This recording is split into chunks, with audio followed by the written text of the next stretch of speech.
ఆంధ్రప్రదేశ్లో ఎన్నికల తేదీ సమీపిస్తున్న కొద్ది ప్రచారాల జోరు పెంచుతున్నారు. అలాగే కాకినాడ జిల్లా జగ్గంపేట నియోజకవర్గంలో టీడీపీ అభ్యర్థి అలాగే జ్యోతుల నవీన్ గారు ఉన్నారు. అలాగే ప్రధానంగా చూసుకుంటే నెహ్రూ గారి తరఫున తన తనయుడు అయితే ప్రచారాన్ని జోరు పెంచుతున్నారు. జిల్లా అధ్యక్షులు జ్యోతుల నవీన్ గారు మాట్లాడే ప్రయత్నం చేద్దాం. సార్ చెప్పండి, మీ తండ్రి యొక్క ప్రచారానికి మీరు ఏ విధంగా చేస్తున్నారు? కుటుంబ సభ్యులు మొత్తం కూడా ప్రచారంలో ఉన్నారు, ఎలా ఉంది సార్ స్పందన?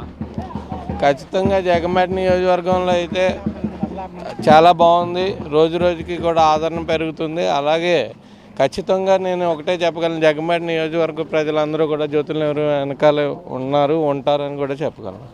ఎలా ఉందంటే మీరు ప్రధానంగా మొన్న ఇటీవల సంక్షేమ పథకాలకు సంబంధించిన మేనిఫెస్టో సూపర్ 6 జోడిగా మరిన్ని పథకాలు కూడా చూడించారు. ఇవన్నీ కూడా ప్రజల్లోకి ఏ విధంగా తీసుకెళ్తున్నారు? మేనిఫెస్టో అయితే చాలా మంచి మేనిఫెస్టో, సామాన్య మానవుడు బతకడానికి గల మేనిఫెస్టో. అన్నీ కూడా ప్రతి నిర్ణయం కూడా ఆలోచించి తీసుకున్నదే.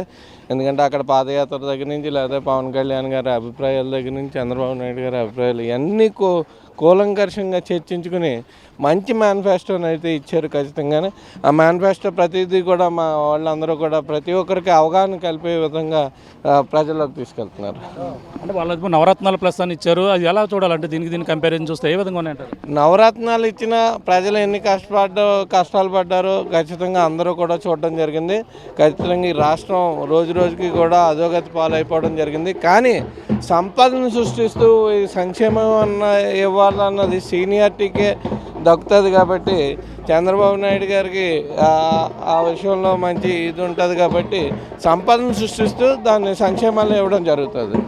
జగ్గంపేట నియోజకవర్గంలో ప్రధానంగా చూసుకుంటే ఎన్ని గంటలు ప్రచారం చేస్తున్నారు? నాన్నగారి కోసం మీరు ఏ విధంగా కష్టపడుతున్నారు? నిన్నటి వరకు కూడా అదే 2-3 నెలల నుంచి స్టార్ట్ చేశాను. నేను డోర్ టు డోర్ స్టార్ట్ చేశాను. ప్రతి ఓటర్ని కూడా ఈ జగ్గంపేట నియోజకవర్గంలో స్వయంగా కలిసి అడగడం జరిగింది. ఇంకా టైం లేకపోవడం వల్ల ఈ రోజు నుంచే రోడ్ షో కింద చేయడం జరుగుతుంది. అయినా సరే మంచి స్పందన, ఈ ఊళ్ళో మంచి జాయినింగ్ అయింది. శ్రీను వైసీపీ నుంచి ఇప్పుడే జాయిన్ అయ్యాడు, దొమ్మ శ్రీను. అలాగే ఆయన మీద అభిమానంతో, పార్టీ మీద నమ్మకంతో జాయిన్ అవుతున్నారు. అందరూ కూడా మంచి స్పందన లభిస్తుంది.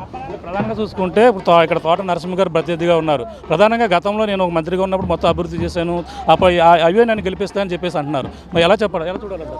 ఈ రోజున జగ్గంపేట నియోజకవర్గం ఏర్పడిన తర్వాత చాలామంది ఎమ్మెల్యేలు చేశారు, ఎంపీలు చేశారు, మంత్రులు చేశారు. వాళ్ళు చేసిన అభివృద్ధి, జ్యోతుల నెహ్రూ గారు చేసిన అభివృద్ధి చూసుకుంటే చాలా వ్యత్యాసం ఉంది. జ్యోతుల నెహ్రూ అనే వ్యక్తి ఎప్పుడు ఎమ్మెల్యే చేసినా, లేకపోతే 3 టర్ములు ఎమ్మెల్యే చేస్తే ప్రతిసారి కూడా రైతుకి శాశ్వత పరిష్కార దిశగా చాగలనాడు సాధించిన, పుష్కర ఎత్తిపోతల పథకం సాధించిన, మల్లవరం ఎత్తిపోతల పథకం సాధించిన, రైతుకి ఉపయోగ శాశ్వత పరిష్కార దిశగానే ఆయన ఏదన్నా సాధించారు. అభివృద్ధి వరకు వస్తే 480 కిలోమీటర్లు సీసీ రోడ్లు వేశారు, బీటీ రోడ్లు వేశారు. ఈ 5 సంవత్సరాలు కూడా ఎవరో గుప్పటి మట్టి వేయలేదు. అంతకుముందు నరసింహ గారి గురించి అడిగారు కాబట్టి చెప్తున్నాను. ఆయన మంత్రిగా స్టాంప్స్ అండ్ రిజిస్ట్రేషన్ మంత్రిగా చేసి జగ్గంపేటలో సొంత బిల్డింగ్ స్టాంప్స్ అండ్ రిజిస్ట్రేషన్ కట్టలేకపోయిన వ్యక్తి మంత్రి చేశాడు ఆయన.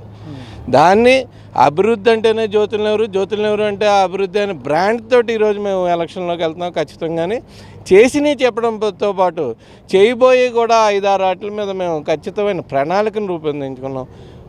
ఇల్లు మీద, ఉద్యోగం మీద, వైద్యం మీద ఇవన్నీ ప్రణాళికలు రూపొందించుకుని మేము ముందుకెళ్ళడం జరుగుతుంది. ఖచ్చితంగానే చేసినవి చెప్తాం, చేయబోయి కూడా చెప్తున్నాం. అలాంటివి ఏమన్నా వాళ్ళకి ఏమీ లేవని నా ఉద్దేశం. ప్రధానంగా ఎలా ఉండబోతుంది నాన్నగారు గెలుపు ఇక్కడ జగ్గంపేటలో? ఏ విధంగా ఉంటుంది? ఎంత మెజారిటీతో గెలబోతున్నారు? మెజార్టీలు అంటే కాదు, జగ్గంపేట నియోజకవర్గ ప్రజలందరూ కూడా ఒకసారి మళ్ళీ జ్యోతుల నెహ్రూ గారిని చూసుకుందాం, ఇటువంటి వ్యక్తిని వదిలేసుకున్నాం అయ్యో అని గత ఎన్నికలైన సంవత్సరానికో 6 నెలలకో వాళ్ళందరికీ కూడా అర్థమై ప్రతి ఒక్కరూ కూడా జ్యోతుల నెహ్రూ గారు వెంట నడాలని ఒక నిర్ణయంతో ముందుకెళ్తున్నారు. ఈరోజు మెజార్టీ అని కాదు, నెగ్గుతాం, గెలుపు ఖాయం.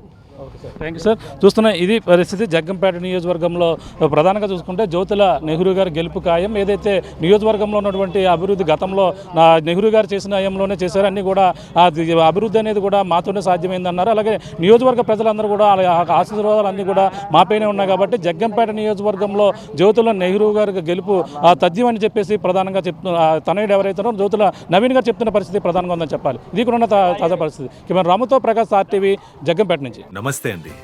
ఇది వ్యాపారం గురించి కాదు, ఓటు గురించి. ఎన్నికల్లో ఓటు వేయడం మన హక్కు మాత్రమే కాదు, కర్తవ్యం. ఎంతో మంది మహా నేతలు శ్రమించి ప్రాణత్యాగం చేసి ఈ అవకాశాన్ని మనకిప్పించారు. అందరూ ఓటు వేద్దాం. ఎందుకంటే ఓటు హక్కు ఊరికే రాదు. నా ఓటు ఎవరికో తెలుసా? అది సీక్రెట్ అండి.